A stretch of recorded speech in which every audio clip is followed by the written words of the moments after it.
या hello guys, आज एक फिर नए टॉपिक के साथ क्लास 12th का चैप्टर फर्स्ट से रिलेटेड टॉपिक है, that is a stock and flow.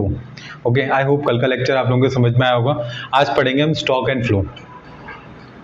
Stock basically होता क्या है, इसको पहले एक सिंपल वर्ड्स में समझ लेते हैं। कोई भी चीज़ अगर इकट्ठी हो रही है, ठीक है, एक पर्टिकुलर टाइम के अंदर, so that is called a stock. और फ्लो क्या है हमारा, बेसिकली जो over a period of time या फिर जो चीज़ फ्लो में है, लाइक सपोज एक यहाँ पे वाटर का टैंक जैसा मैंने, आप लोग इमेजिन भी कर सकते हैं वाटर का टैंक है, तो उसमें जो वाटर स्टोर है, so that is what, that is our stock.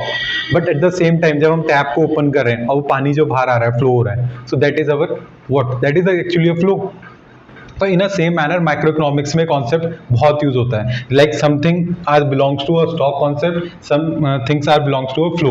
Okay, so अब इनको समझने के लिए हम लोग डिफ्रेंशिएट कर लेते हैं कि जो हमारा स्टॉक कॉन्सेप्ट है वो क्या है, एक स्टैटिक कॉन्सेप्ट है, स्टैटिक चीज है। स्टैटिक मतलब जो रुकी हुई है, स्थिर है।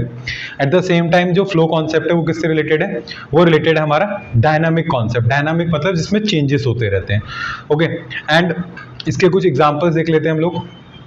एग्जाम्पल्स के अंदर आ जाता है, हमारा पहला एग्जाम्पल है नेशनल वेल्थ। नेशनल वेल्थ मतलब हमारे देश की कितनी वेल्थ इकट्ठी हो रखी है, और वो क्या, पॉइंट ऑफ टाइम के अंदर। So that is what our stock concept. But at the same time national income जो है वो क्या है हमारा, वो है हमारा over a period of time, and that is a part of our flow concept.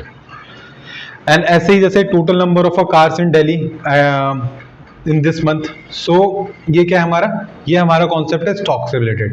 Eight the same time कि हमारी कितनी हमने कार मैन्युफैक्चर करी इस मंथ में इन दिल्ली और एनी पर्टिकुलर स्टेट, सो वो क्या बन जाएगा, हमारा फ्लो कॉन्सेप्ट बन जाएगा। आई होप इतना क्लियर होगा आप लोगों को। थैंक यू बहुत।